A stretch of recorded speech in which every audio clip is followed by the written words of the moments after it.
The sell me this pen scene in The Wolf of Wall Street, most salespeople get wrong. Here's why.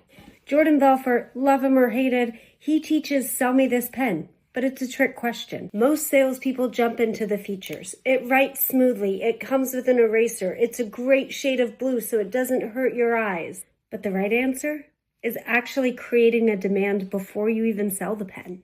For example, ask a few questions. How often do you plan on using this pen? What do you look for in a pen to even know if it makes sense for you? Do you ever struggle with blurred vision or you get headaches while you're writing? What happens if you don't have this pen when you need it?